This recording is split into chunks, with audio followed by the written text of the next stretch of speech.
Shalom semuanya. Aplikasi Alkitab YouVersion yang telah di-download lebih dari 500 juta menyatakan bahwa ayat yang paling banyak dibaca sepanjang tahun 2022 berdasarkan pemakai di seluruh dunia adalah Yesaya 41 ayat 10 yang berkata demikian. Janganlah takut, sebab aku menyertai engkau. Janganlah bimbang, sebab aku ini Allahmu. Aku akan meneguhkan, bahkan akan menolong engkau. Aku akan memegang engkau dengan tangan kananku yang membawa kemenangan. Jadi pembaca Alkitab di seluruh dunia sepanjang tahun 2022 mengharapkan dan mendoakan terjadinya kemenangan. Artinya menjadi pemenang. Haleluya. Tuhan menjawab doa dan harapan itu dengan berkata, tahun 2023 adalah tahun untuk bangkit, jadilah pemenang. The year to rise up, be victorious. Haleluya. Siapa yang dimaksudkan dengan pemenang ini? Dalam pengertian bahasa Indonesia, kata menang memiliki pengertian sebagai berikut. Yang pertama, mengalahkan musuh, lawan, saingan. Yang kedua, memperoleh hadiah atau pendapatan. Yang ketiga, tekun, rajin, tidak tergesa-gesa. Dalam Alkitab bahasa Inggris, kata menang diterjemahkan sebagai triumphant, yang memiliki pengertian sebagai berikut. Yang pertama, great victory, kemenangan besar. Yang kedua, great achievement, pencapaian atau keberhasilan besar. Yang ketiga, successful, sangat sukses. Yang keempat, rejoice, bergembira. Yang kelima, joy, sukacita. Perlu dicatat, arti menang atau kemenangan dalam Alkitab bahasa Inggris yang disebutkan dengan triumphant tadi tidak pernah berbicara mengenai keuntungan pribadi atau berkat secara pribadi. Memang iblis bekerja dengan tipu muslihat yang membuat orang-orang memusatkan hati dan pikirannya pada definisi sukses secara dunia yang berkonotasi pada materi dan fokusnya adalah keuntungan pribadi. Iblis mendorong orang-orang untuk hidup sukses dan menghalalkan segala cara yang tentunya di luar dari kebenaran firman Tuhan. Perlu dicatat, kita juga berbicara tentang berkat materi. Dan perlu digarisbawahi, ini bukan hanya untuk kepentingan pribadi kita saja, tetapi untuk digunakan bagi penginjilan, pemuritan, membantu orang-orang miskin, dan lain-lain. Jadi inilah yang dimaksudkan dengan berkat materi yang bukan untuk kepentingan pribadi saja. Tuhan menghendaki agar kita bangkit dan menjadi pemenang. Tuhan Yesus adalah sang pemenang. Kita harus menjadi serupa dengan gambarnya. Mengapa Tuhan Yesus disebut sebagai pemenang? Sesuai dengan ayat tema kita, 2 Korintus 2 ayat 14 yang berkata, tetapi syukur bagi Allah yang dalam Kristus selalu membawa kami di jalan kemenangannya. Dengan perantaraan kami, Ia menyebarkan keharuman pengenalan akan Dia di mana-mana. Dalam ayat ini jelas dituliskan bahwa Kristus adalah sang pemenang. Jalan yang dilaluinya adalah jalan kemenangan. Bagaimana Kristus dapat menjadi sang pemenang? Apakah Tuhan Yesus selama hidupnya tidak pernah mengalami kesusahan, ditolak, disalahpahami oleh banyak orang, mengalami pencobaan, atau masa-masa sengsara? Jawabnya adalah tidak. Tuhan Yesus mengalami semuanya itu. Bahkan muridnya sendiri yang bernama Yudas Iskariot berkhianat, menyerahkan dia kepada orang-orang Yahudi. Sampai akhirnya dia harus disalibkan. Dihujat oleh ahli Taurat, oleh para imam, orang yang lalu lalang. Bahkan salah satu penjahat yang di sebelahnya ikut menghujat dia. Dan akhirnya Tuhan Yesus mati. Ada pertanyaan, bagaimana Tuhan Yesus mati justru menjadi pemenang? Ibrani 2 ayat 14b sampai dengan 15 berkata, supaya oleh kematiannya ia memusnahkan dia, yaitu iblis yang berkuasa atas maut, dan supaya dengan jalan demikian ia membebaskan mereka yang seumur hidupnya berada dalam perhambaan oleh karena takutnya kepada maut. Di sini dengan jelas dituliskan, justru oleh karena Tuhan Yesus mati, dia keluar sebagai pemenang. Yesus mengalahkan dan memusnahkan iblis yang berkuasa atas maut. Sehingga orang-orang yang percaya kepada Tuhan Yesus akan diselamatkan dari kematian kekal selama-lamanya di neraka. Jadi untuk menyelamatkan kita dari mati kekal selama-lamanya, Tuhan Yesus harus mati. Dan pada hari yang ketiga, dia bangkit dari kematian. Sekali lagi, karena Tuhan Yesus mati, maka dia adalah sang pemenang. Yesus mati menjadi pemenang melalui jalan salib. Karena Tuhan Yesus menjadi pemenang melalui jalan salib, maka kita sebagai murid-muridnya, yaitu orang yang hidup sama seperti Kristus telah hidup, untuk menjadi pemenang, kita juga harus melalui jalan salib atau pikul salib. Memang berita tentang pikul salib atau jalan salib ini sudah tidak populer bagi sebagian orang Kristen. Mereka mengira untuk masuk surga cukup mengalami kelahiran baru. Setelah itu hidup semau gue. Sekali lagi saya mau katakan, untuk menjadi pemenang kita harus melalui jalan salib. Dia yang harus semakin besar dan kita harus semakin kecil. Artinya kedagingan kita harus mati dan manusia roh kita harus semakin kuat. Untuk itu kita harus terus diproses, dikuduskan oleh firman Tuhan dan Roh Kudus sehingga menjadi serupa dengan gambar Yesus. Proses pengudusan atau sanctification ini pasti sangat menyakitkan bagi kedagingan kita. Itulah yang disebutkan jalan salib atau pikul salib. Dalam pelayanannya, Rasul Paulus juga mengalami jalan salib atau pikul salib untuk menjadi pemenang. Dalam 2 Korintus 12, Rasul Paulus bersaksi bagaimana ia pernah diangkat ke tingkat yang ketiga dari sorga, yaitu Firdaus, dan mendengar kata-kata yang tak terkatakan, yang tidak boleh diucapkan manusia. Rasul Paulus berkata, supaya aku jangan meninggikan diri karena perkataan-perkataan yang luar biasa itu, maka aku diberi suatu duri dalam daging, yaitu seorang utusan iblis untuk menggocoh aku, supaya aku jangan meninggikan diri. Rasul Paulus sudah berseru 3 kali kepada Tuhan, supaya utusan iblis mundur daripadanya.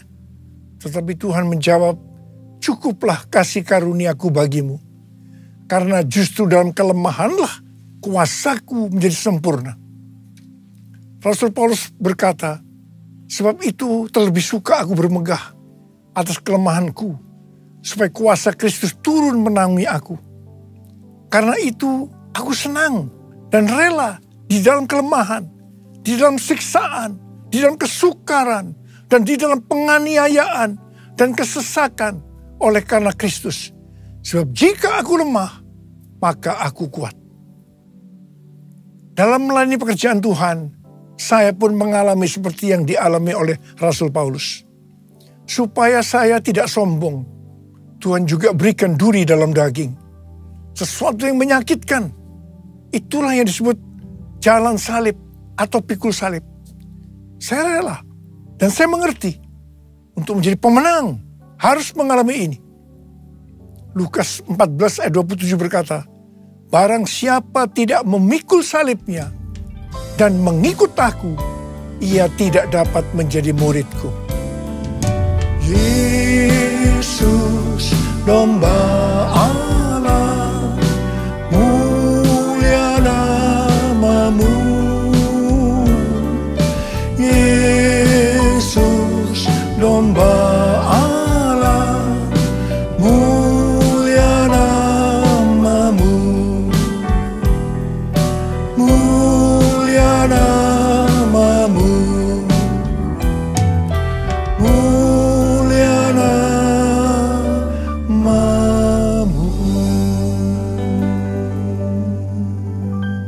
12 ayat 4 dan 5 adalah pengajaran khusus dari Tuhan Yesus bagi murid-muridnya. Tuhan Yesus berkata, "Aku berkata kepadamu, hai sahabat-sahabatku, janganlah kamu takut terhadap mereka yang dapat membunuh tubuh dan kemudian tidak dapat berbuat apa-apa lagi. Aku akan menunjukkan kepada kamu siapakah yang harus kamu takuti.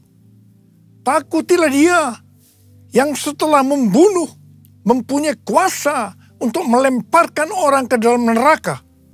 Sesungguhnya aku berkata kepadamu, takutilah dia."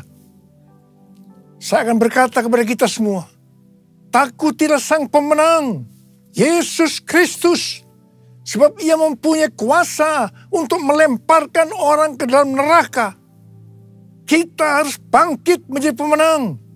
Pemenang adalah orang-orang yang takut akan Tuhan. Amsal 8:13 berkata, takut akan Tuhan ialah membenci kejahatan. Aku benci kepada kesombongan, kecongkakan, tingkah laku yang jahat, dan mulut penuh tipu muslihat. Kita akan melihat berkat-berkat yang Tuhan sediakan bagi orang yang takut akan Tuhan.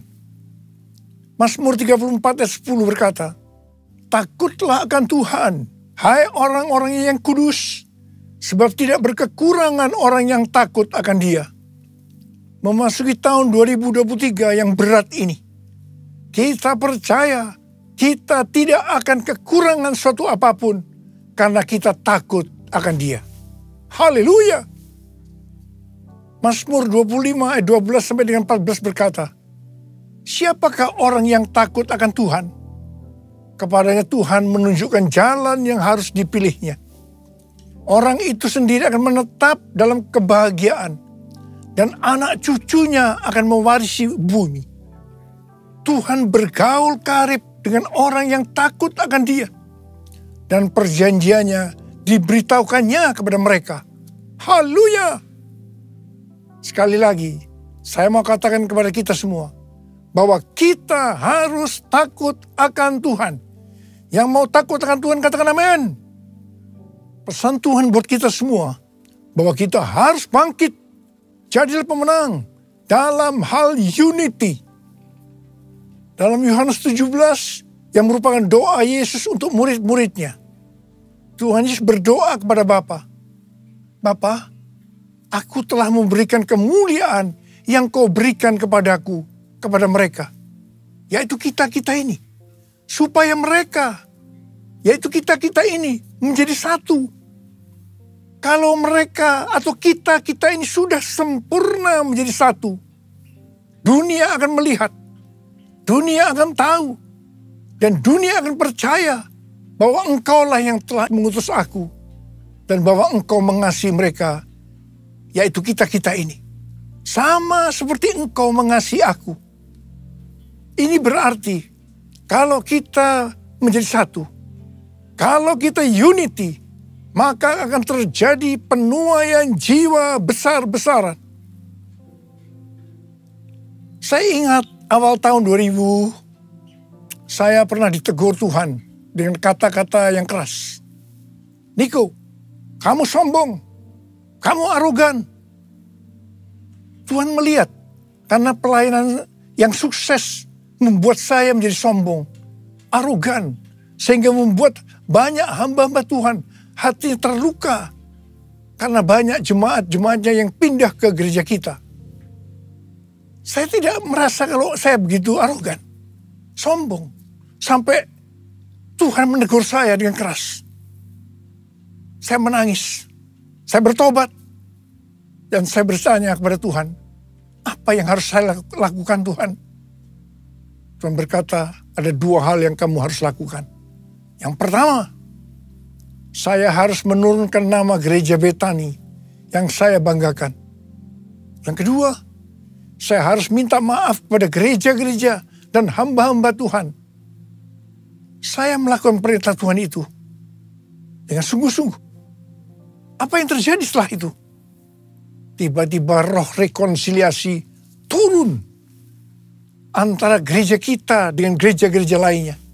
Dan juga di antara gereja-gereja lain tadi. di tengah-tengah rekonsiliasi itu, tiba-tiba roh doa turun di Indonesia.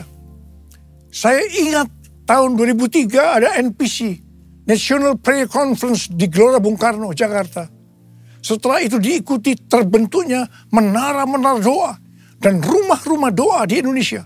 Revival terjadi, Indonesia mengalami transformasi. Haleluya! Unity merupakan faktor utama untuk terjadinya penuaian jiwa besar-besaran. Kita sekarang berada dalam era Pentakosta ketiga yang akan mengakibatkan penuaian jiwa yang terbesar dan yang terakhir. Hari-hari ini kita harus banyak berdoa, memuji dan menyembah Tuhan dalam unity siang dan malam.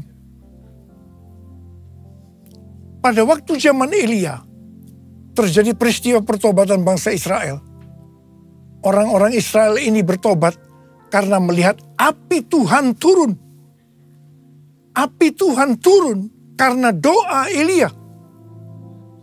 Pada waktu zaman Raja Ahab dengan istrinya yang bernama Isabel, bangsa Israel melakukan dosa yang besar terhadap Tuhan karena mereka menyembah Baal. Elia diutus Tuhan untuk membuat bangsa Israel bertobat kembali. Untuk itu, Elia mengumpulkan nabi-nabi Baal dan Asyera di hadapan seluruh orang Israel. Elia menantang nabi-nabi Baal sebagai berikut. Nabi Baal dan Elia masing-masing akan diberi seekor lembu. Lembu itu akan disembelih dan dipotong-potong dan ditaruh di atas kayu bakar. Tetapi mereka tidak boleh menaruh api. Setelah itu, nabi-nabi Baal disuruh memanggil Allahnya untuk minta api, untuk membakar persembahannya. Dan Elia akan memanggil nama Tuhan. Maka Allah yang menjawab dengan api, Dialah Allah. Seluruh rakyat berseru, baiklah demikian, setuju. Waktu bagian nabi-nabi Baal memanggil Allah mereka untuk minta api, ternyata sampai sore hari api tidak turun. Waktu bagian Elia, apa yang dilakukan oleh Elia? Yang pertama, Elia membuat mezbah dengan menyusun 12 batu yang melambangkan 12 suku Israel. Ini berbicara tentang unity. Yang kedua, Elia menaruh kayu api dan potongan-potongan lembu di atasnya. Dan yang ketiga, Elia menyuruh menyiramkan ke atas kurban bakaran dan kayu api itu dengan 12 buyung air. Dan yang keempat, setelah itu Elia berdoa demikian. Ya Tuhan, Allah Abraham, Ishak dan Israel, pada hari ini biarlah diketahui orang bahwa Engkaulah Allah di tengah-tengah Israel, dan bahwa aku ini hamba-Mu, dan bahwa atas firman-Mu lah aku melakukan segala perkara ini. Jawablah aku ya Tuhan, jawablah aku, supaya bangsa ini mengetahui bahwa Engkaulah Allah ya Tuhan, dan Engkaulah yang membuat hati mereka tobat kembali.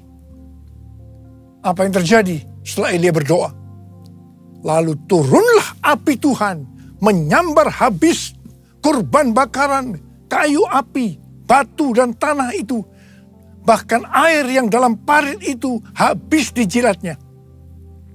Ketika seluruh rakyat melihat kejadian itu, sujudlah mereka serta berkata, Tuhan, Dialah Allah. Tuhan, Dialah Allah. Terjadi pertobatan secara besar-besaran. Haleluya! Jadi, sebelum Elia berdoa, dia membuat mezbah dari 12 batu yang melambangkan 12 suku Israel yang berbicara tentang unity. Sekali lagi, unity adalah faktor utama untuk terjadinya penuaian jiwa besar-besaran.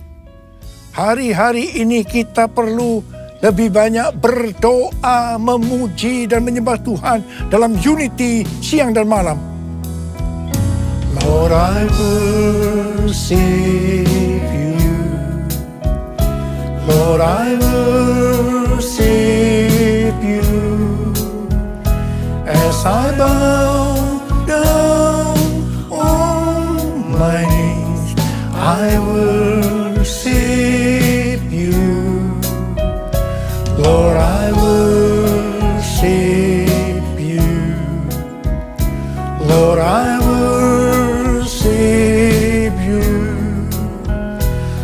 For you are my everything, I worship you. For you are my everything, I worship you. Hari-hari ini sedang terjadi kebangunan rohani di antara anak-anak muda di Asbury University, Wilmore, Kentucky. Dan itu sudah menyebar kemana-mana, termasuk Lee University, Church of God, dan juga terjadi di ORU, Oral Roberts University. Kebangunan rohani ini dimulai ketika mereka berdoa, memuji, dan menyembah Tuhan dalam unity, dan kemudian api Tuhan yang kita kenal dengan api Pentakosta ketiga turun. Dan mereka hari-hari ini berdoa, memuji dan menyembah Tuhan dalam unity siang dan malam. Ini yang kita sebut dengan restorasi Pondok Daud. Terjadi pertobatan, terjadi kesembuhan, revival sedang terjadi. Api Pentakosta ketiga sedang dicurahkan di Amerika. Hari-hari ini kita harus banyak berada di menara doa untuk berdoa, memuji dan menyembah Tuhan bersama-sama dalam unity siang dan malam. Anak-anak muda, Opa minta kamu semua masuk menara doa. Seperti nubuatan dari Cindy Jacob tahun 2018 di SICC. Ketika api Pentakosta ketiga turun, bahwa gerakan ini akan terjadi dari timur ke barat dan kembali ke Yerusalem. Barat yang dimaksudkan itu adalah Amerika Serikat. Sehingga saya mempersiapkan di Amerika kegerakan melalui Church of God, melalui Oral Roberts University, dan saat ini sedang membangun The Third Pentecost Azusa Street Prayer Tower. Karena Tuhan berbicara bahwa melalui Amerika, kegerakan ini akan menyebar ke seluruh dunia.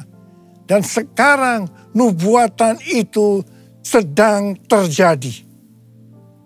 Api Pentakosta ketiga sedang turun di Amerika Serikat. Dan itu akan menyebar ke seluruh dunia. Ini akan mengakibatkan penuaian jiwa yang terbesar dan yang terakhir sebelum Tuhan Yesus datang untuk kali yang kedua. Hal ini akan mengakibatkan bangkitnya generasi Yeremia, yaitu anak-anak muda yang dipenuhi Roh Kudus, cinta mati-matian kepada Tuhan Yesus, tidak kompromi terhadap dosa, dan akan memenangkan banyak jiwa. Ini akan mengakibatkan penyelesaian amanat agung. Dan setelah itu, Tuhan Yesus datang kembali. Haleluya! Saya mau berdoa buat saudara. Mari angkat tangan kita. Kita katakan bersama-sama. Jadikan aku, Tuhan, rumah doamu, agar semua suku bangsa datang menyembahmu. Jadikan aku, Tuhan, rumah doamu, agar semua suku bangsa datang menyembahmu. Agar semua suku bangsa, agar semua suku bangsa datang menyembahmu. Mari kita berbahasa roh sama-sama. Kita berbahasa roh. Kita berbahasa roh. Korea laba sangkara bala bala bala bala bala bala bala bala. Korea lala bala bala bala bala bala bala bala bala bala bala. Ya Tuhan, ya Tuhan, ya Tuhan. Ya Aba, ya Aba, ya Aba, ya Aba. Apa Bapa, kami berdoa bersama-sama hari ini Tuhan. Jadikan kami sebagai rumah doamu. Kami akan masuk dalam menara-menara doa.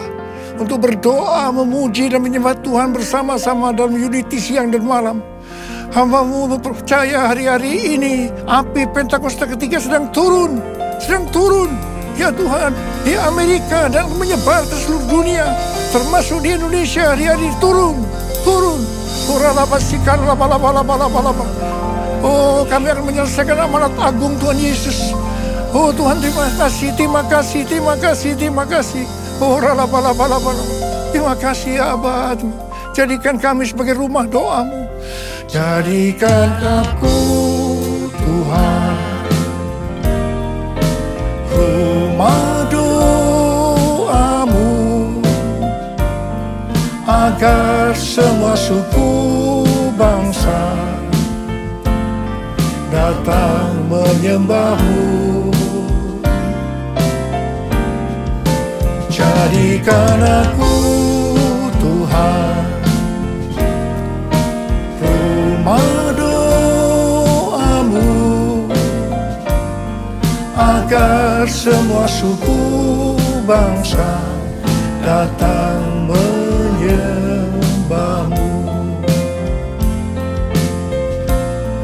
Agar semua suku bangsa datang menyembah-Mu.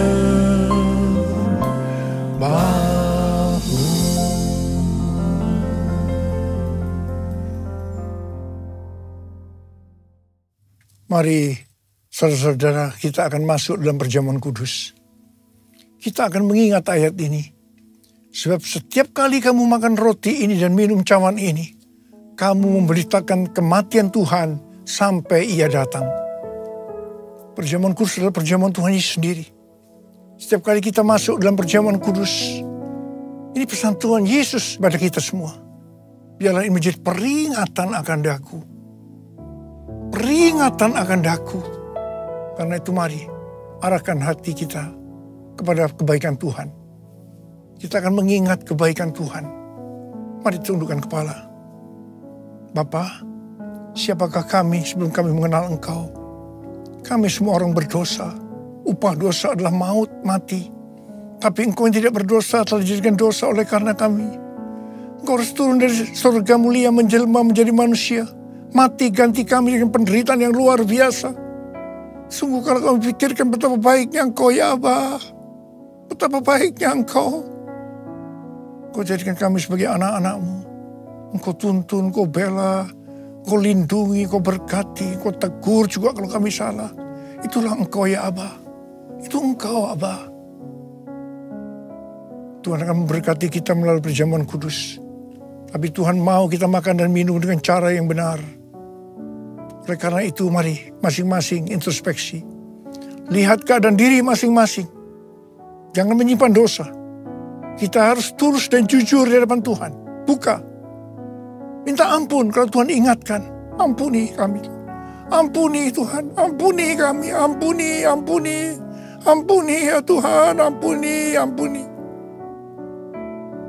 Bapa, terima kasih. Kami akan masuk dalam perjamuan kudus dengan hati penuh ucapan syukur. Dalam nama Yesus yang berdoa. Amin. Mari angkat roti di tangan kanan kita tinggi-tinggi.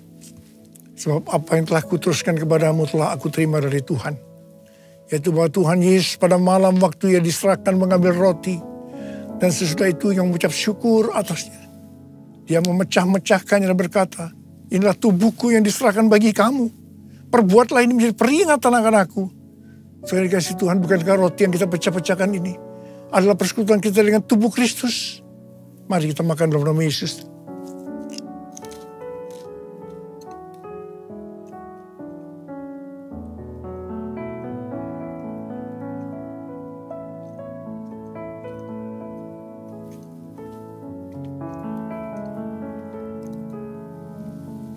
Angkat cawan di tangan kita tinggi-tinggi. Mungkin juga yang mengambil cawan sudah makan lalu berkata, cawan ini adalah perjanjian baru yang dimeteraikan oleh darahku. Perbuatlah ini setiap kali kamu meminumnya menjadi peringatan akan aku. Sudah dikasih Tuhan, bukan cawan pengucapan syukur.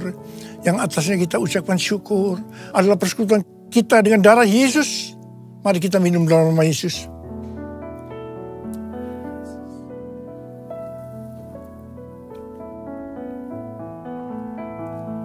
Angkat tangan kita bersama-sama. Ucapkan syukur dan terima kasih. Dengan suara, jangan diam. Tuhan, terima kasih ya Tuhan. Terima kasih ya Tuhan, terima kasih. Oh, terima kasih ya Abah. Terima kasih ya Tuhan. Oh, hamba berdoa buat yang sakit ya Tuhan. Yang sakit boleh angkat tangan. Terimalah berkat, kesembuhan. Terimalah kesembuhan. Terima kesembuhan. Terima. Sembuh dalam nama Yesus. Sembuh dalam nama Yesus. Sembuh dalam nama Yesus. Urapanmu turun ke atas kami ya Tuhan. Urapi kami. Urapi kami ya Abah. Urapi kami. Urapan Tuhan turun. Terima. Kami terima Tuhan. Kami terima pengurapan. Kami terima. Terima kasih ya Pak. Terima kasih. Dalam nama Yesus. Amin. Sekarang mari angkat tangan saudara. Terimalah berkat Tuhan. Kasih karunia berlimpah-limpah daripada Allah Bapa dalam Anak yang tunggal Yesus Kristus. Persekutuan yang manis dengan Roh Kudus menyertai saudara sekalian mulai hari ini. Sampai Tuhan Yesus datang menjemput kita di awan-awan. Dan bahkan sampai selama-lamanya. Yang percaya bersama-sama katakan, Amin. Tuhan Yesus berkati berlimpah-limpah.